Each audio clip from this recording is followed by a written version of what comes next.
ये हूँ सी अंकुर अंकुरारोपण गृह जो आपण मैंने देखुंत ये अंकुर विषय रे आमे बहुत कथा आपण मान सम्मुख रे विभिन्न पंडित मान द्वारा उपस्थापित करिचु कारण सृष्टिर अंकुरटी हूँ मूल ये सृष्टि तैयारी हवा पूर्व गोटे अंकुर थिला सेमती यज्ञ जेहेतु सृष्टि एवं यज्ञ जेहेतु यज्ञ पुरुष ये यांकर अंकुरार्पण कार्यटी हूँ प्रथम अन्नात् भवति भूतानि समग्र ब्रह्मांड शस्यरु उत्पन्न हुए तेणु ये जो पंचशस्यर व्यवस्था ये करा जाइथिला जहाकु जलदान करिकरी धीरे धीरे वर्धित करा जाउथिला जहाकु पूजन द्वारा आम प्रकृति प्रति आमर प्रेम को प्रदर्शन करूथुलु जो शस्यरु उद्गत प्रोडक्ट बा उत्पाद जहाकु आम यज्ञशिष्ट अन्न भाव में व्यवहार मध्य करूथुलु ये समस्त तत्व को धारण करिथिबा ये जो अधिवास बा अंकुरार्पण गृह ये गृहरे श्रोत्रिय ब्राह्मण माने वैदिक धारा अनुजाई वैदिक मंत्रादि उच्चारण करी जो जो मुद्रादि प्रदर्शन करी अंकुरर पूजन संस्कार इत्यादि करने कथा ताकू से शास्त्रीय विधि रे करि चलिछंती सबु किछि हबो किंतु विधि किछि विच्युत हब ना जगन्नाथ महाप्रभु विधिबद्ध जीवन प्रति भारी तांकर ममता थाए जेतेबेले से यज्ञमय रूप भाव में पूजित हुअन्ति तेणु धर्ममय रूप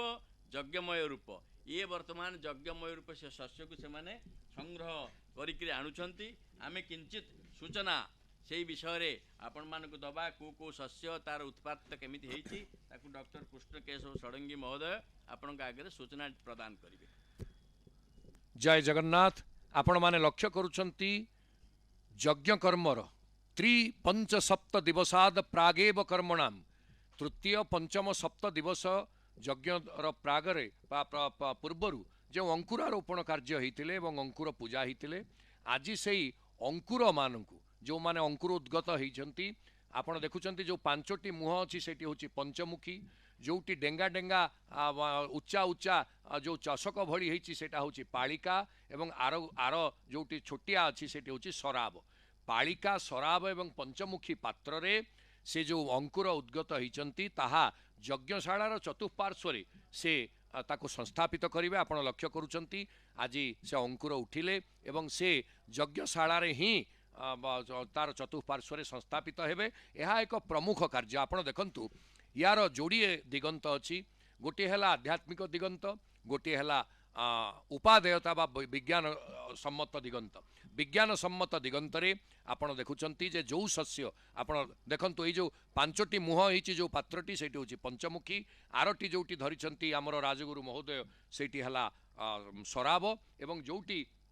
उच्चा उच्चा होती पात्र सेटा हूँ पालिका। तेणु पालिका शराब एवं पंचमुखी ये तीनोटी जाक पात्र को आपण माने देखुंत से जो अंकुर उद्गत होती ताको यज्ञशाला प्रदक्षिण करा जाई चारि पार्श्वरे से यज्ञशाला से ताको संस्थापित करा जिवो एवं से यज्ञ समापन पर्यंत देखंतु आपण यज्ञशाला प्रवेश हेले एवं ताको गोटे गोटे यज्ञ कुंड चतुष्पार्श्वरे ताको स्थापित करा जिवो एवं एहा ही यज्ञर प्रमुख विधि एवं सेई अंकुर जेतेबेले परिपूर्ण भाव में वृक्ष रूपांतरित हम ताहा शस्यप्रद हम। तेणु आमे जहाँ कौ शुणुले श्रीयुक्त कृपा सिंधु मिश्र महोदय कहते जे किभली अन्नाद भवन्ति भूतानि पर्जन्यादन्न संभव यज्ञाद भवति पर्जन्य। तेणु यज्ञ कर्म समुद्भव तेणु यज्ञ रु पर्जन्य आरंभ तेणु पर्जन्य रु अन्न। तेणु आमे आज जहाँ लक्ष्य करुचे ताहा यज्ञ और गोटे विधि आपण देखुंती से अंकुर को चतुष्पार्श्व प्रदक्षिण पूर्वक यज्ञ मंडपर चारि पार्श्वरे स्थापित करा जाउची। एई होची गोटे विशेष विधि जहाँ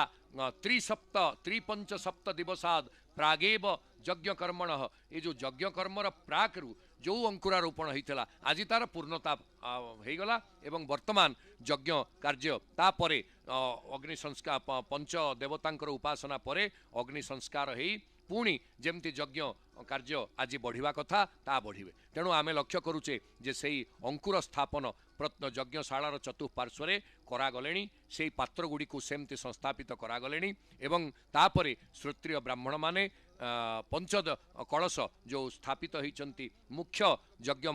କୁଣ୍ଡର ସମ୍ମୁଖରେ ତାଙ୍କୁ ପୂଜା କରାଯିବ। ଆପଣ ଦେଖୁଛନ୍ତି ଯେଉଁ କଳସ ଆଉ ଟିକେ ପରେ ସେ କଳସଙ୍କର ପୂଜା ହେବ। ଏବେ ଅଙ୍କୁରାରୋପଣ ଗୃହର କାର୍ଯ୍ୟ ସମାପନ ହୋଇଛନ୍ତି। ଯେଉଁ ଅଙ୍କୁର ପୂଜା ହେଉଥିଲେ ବ୍ରହ୍ମା ବିଷ୍ଣୁ ମହେଶ୍ୱର ନାମରେ ପୂଜା ହେଉଥିଲେ ଏବଂ ସେଇ ଅଙ୍କୁର ବର୍ତ୍ତମାନ ସମ୍ପୂର୍ଣ୍ଣ ଭାବରେ ହେଇଛନ୍ତି, ତାଙ୍କର କାର୍ଯ୍ୟ ବଢ଼ିଛି। ଏବଂ ଆପଣ ଜାଣନ୍ତୁ ଯେ ଏଇ ଯେଉଁ ଅଙ୍କୁରାରୋପଣ ଏକ